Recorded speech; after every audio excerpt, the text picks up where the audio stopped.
Jiwoo suddenly found herself in heaven, face to face with the heavenly judge Sujin. Sujin calmly informed her she'd live to 80. Jiwoo froze. "This is ridiculous," she blurted out.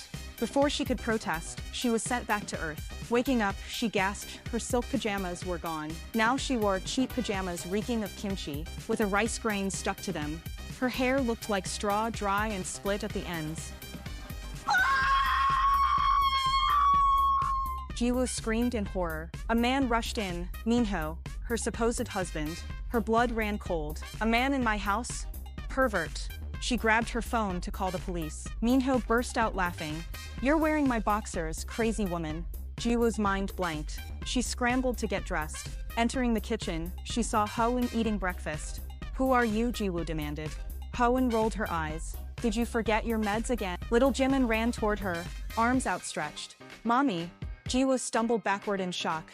"Bring breakfast, honey." Minho called casually. She gaped at him. "Your wife? Don't think your handsome face gives you rights." Minho chuckled, thinking she was role-playing some drama scene. He had no idea this wasn't his real wife. Jiwoo was a top-tier lawyer living the high life, luxury cars, penthouse suites, the works. She swore off men, convinced they brought nothing but trouble. Her clients? Corrupt chaebols who paid her handsomely to twist the law. They even gifted her a black card with unlimited funds. But heaven's clerical error changed everything. A temp misfiled her paperwork, dragging her soul up prematurely. Meanwhile, the real target, Minho's wife, got reincarnated by mistake. Jiwoo exploded. "Do your jobs right. Do you know what this black card is worth?" Judge Sujin raised a hand. "Live as her for 1 month, and you'll return to your life till 80. The catch? Jiwoo would be a married mother of 2. Her jaw dropped. "Me? A kimchi-stained housewife with brats?" The only silver line, her husband looked like a K-drama star. Then village gossips dropped another bomb. At 18, she'd gotten pregnant and married Minho, out of desperation. Now 30, jobless, and dirt poor. Jiwoo felt bile rise in her throat. She fled, covering her mouth. The Agemas exchanged knowing smirk. That evening, Jiwoo headed to bed exhausted. The moment she entered, Minho smirked. "Are the kids asleep?" "Probably," she muttered. He immediately started unbuttoning his pants. Jiwoo froze. "What the hell are you doing?" Minho blinked. "Kids asleep means couple time, right?" He grabbed her wrist, pulling her toward the bed. Jiwoo twisted his arm violently. "Back off." Minho winced in pain. "What's wrong with claiming my husband rights? You're a mother of 2. Stop acting like some virgin." Jiwoo's eyes blazed. "You disgusting pig. How dare you?" Jiwoo's voice trembled with rage. "You tricked me into marriage at 18. Got me pregnant. Forced me to wed. Made me slave away for you. And this dump is all you can provide? How dare you with that handsome face?" She stormed out, clutching their blanket, leaving Minho stunned in bed. Next morning, a confused Minho confided in his coworker. "Try the divorce papers," the colleague suggested. "If she grabs them without hesitation, well, you know what that means." That evening, Minho confronted Jiwoo. "You've suffered, but let's be clear. You pursued me first." Their argument escalated until Minho slapped the divorce papers on the table. His hand shook. This was just a bluff. But Jiwoo snatched the documents instantly. Minho's stomach dropped. Was she really? She stormed to her former mansion and grabbed the unlimited black card. At the luxury mall, she spent millions without blinking. The clerk gaped at the VIP card, suspecting fraud until the payment cleared. 3 million gone in one swipe.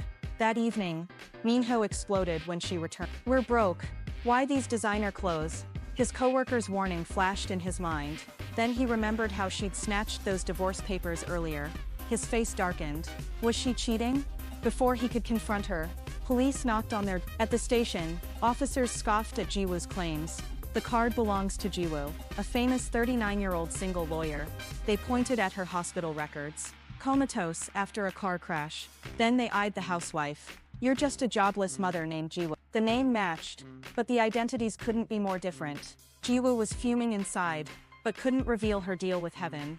She lied to the police, claiming the card came from her friend Jiwoo. The officers mocked her again, making Minho snap. "Don't call my wife a thief," he shouted. He insisted they check his alumni records with Jiwoo. The police verified it. They were indeed classmates, though Minho had dropped out after 2 years. His government job made the officers apologize reluctantly. Outside the station, realization hit Ji-woo. She knew exactly where that card came from. Her supposedly average husband was actually top-tier educated. Why had he quit school? The question haunted her. Distracted, she bumped into Minho. She thought he was still angry. Instead, he asked point-blank, "Are you seeing someone?" Ji-woo panicked. "Even blind, I'd know you're the hottest guy around." Minho nodded, visibly relieved. He stopped questioning the card's origin. Then came the unexpected head pat, warm and forgiving. The gentle head pat melted Ji-woo's defenses instantly. She stood frozen, emotions swirling. Suddenly, Judge Sujin materialized before her. "Is living as someone else for 1 month really this hard?" she scolded. "You've already filed for divorce and landed in jail within days.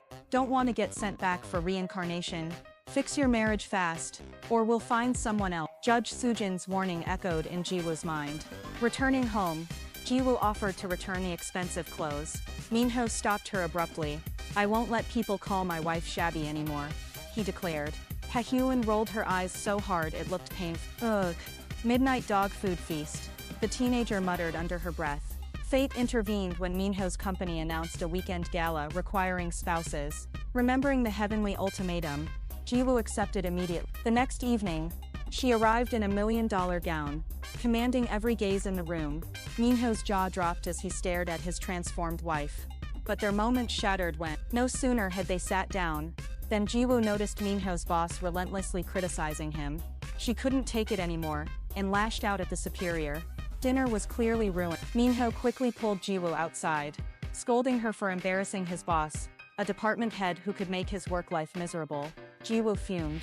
She defended him, yet he blamed her instead. Just then, the boss approached with a sneer.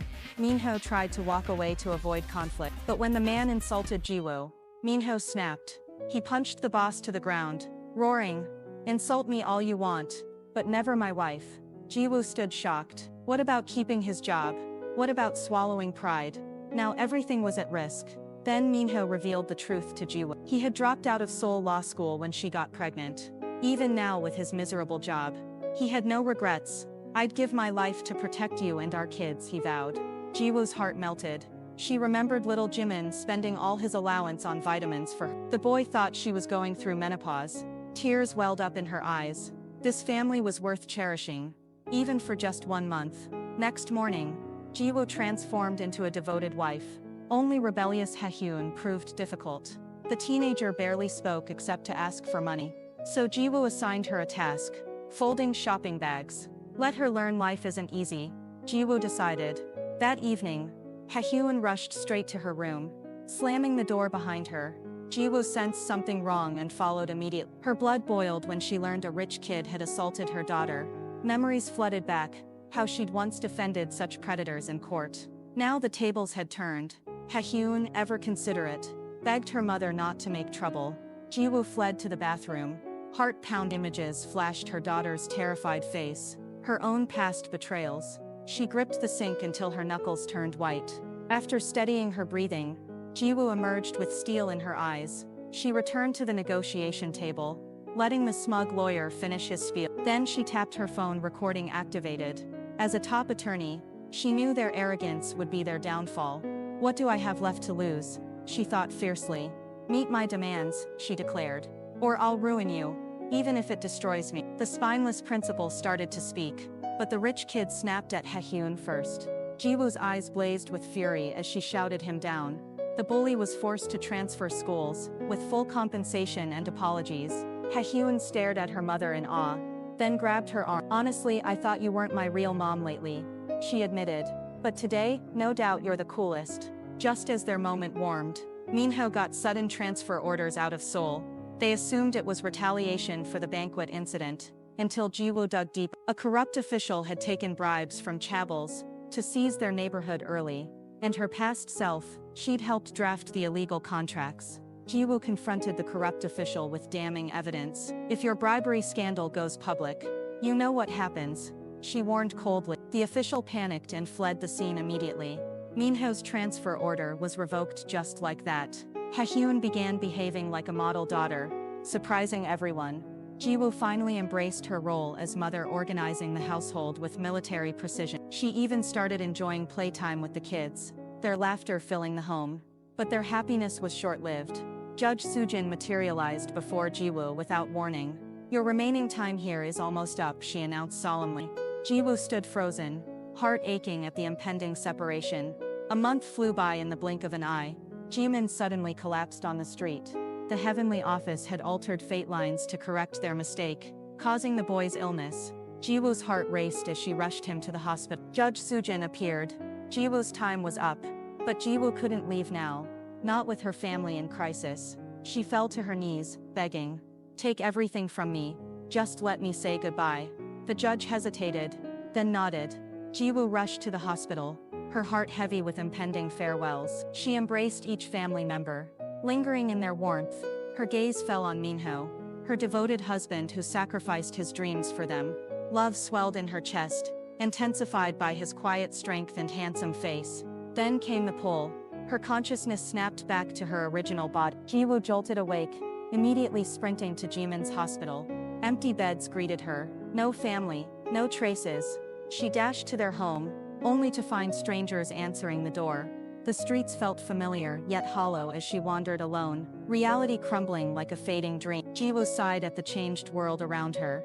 She handed the evidence of land exploitation to her colleagues. Then she sold her mansion, ready to leave this painful place behind. While packing, she discovered a folded photo in her mother's belongings. Tears streamed down Jiwoo's face as she stared at the photo. There was no mistake, the heavenly judge was her own father. He'd never forgotten his daughter, watching over her from heaven. This life swap was his way of teaching her about love. With trembling hands, she placed the family photo beside her mother's memorial. A wave of emotions washed over her.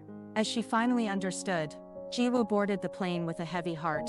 A familiar voice suddenly rang out. She froze. Her head snapped around, searching frantically. There they were, Minho, Haehyun and Jimin. Though they didn't remember her, her heart knew that unbreakable family bond would reunite them. She smiled through tears. Their happiness awaited.